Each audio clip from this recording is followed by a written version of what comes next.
Welcome back to the Coffee Break programming course, and today we will see the homework of lecture 25 where we talked about the characters, and the homework formulation is like that. The user enters digits as characters one by one, so we don't know how many digits the user will enter, but the input ends. We don't have to ask for input anymore when the user has entered the digit 0. And then we should print out the sum of all entered digits. So we don't know how many digits will be entered, but when user enters 0, we stop asking for next digit and we print out the sum. So for example, if user enters digits like that, 5, 4, 9, 4, 1, 8, and then 0, then we stop asking for more digits and we print out 31 because it is the sum of all those entered digits. And of course you must use the data type char for this user input. You can't just use int and enter integers and just sum them and that's it, because this homework is about the char data type. And try to develop the algorithm that does not depend on any particular symbol table, so don't use any particular positions, any particular codes of symbols. So the algorithm should be really universal and work on any given symbol table.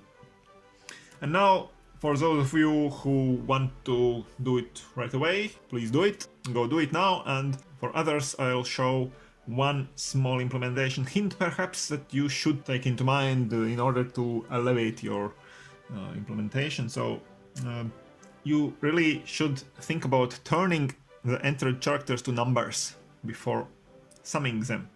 Okay, for example, when user enters some particular number like that, like a character, for example, character 4, it's of course not the same as number 4, but it's the same as number 52 in the case of ASCII table, for example.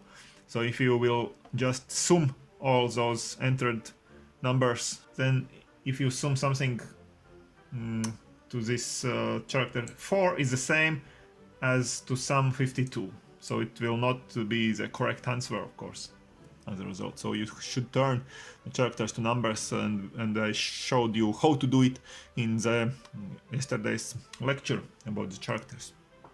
Okay, now it's your turn to go to solve this problem, to write your program, and then come back for the solution.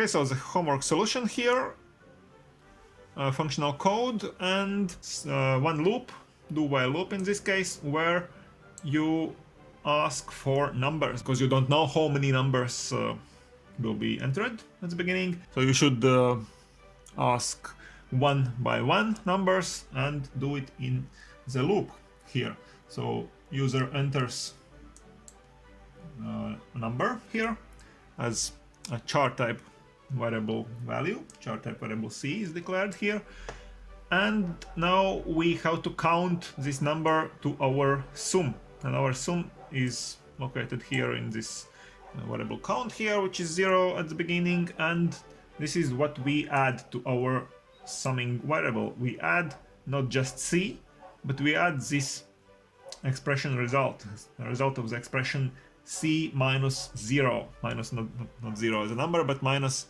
the symbol 0, or in the ASCII case it will be C minus 48, because we should turn this entered C digit to a number, to a real number, in order to be summed correctly. So for example, if user enters 4, it means it's the same as the number 52, and here we subtract 48 and we get the real number 4, which is being added to this count variable. So this is basically how we do it. Count variable at the end is what we print out as a result, as the sum, and this do while loop executes as long as user has not entered 0. So while C, value of C, is not equal to 0, not to number 0 of course, but to the digit, to a character 0. So we put it in apostrophes, and while loop will execute as long as user enters something else, not 0. And this is a very simple solution here. I hope you have solved it also by yourselves.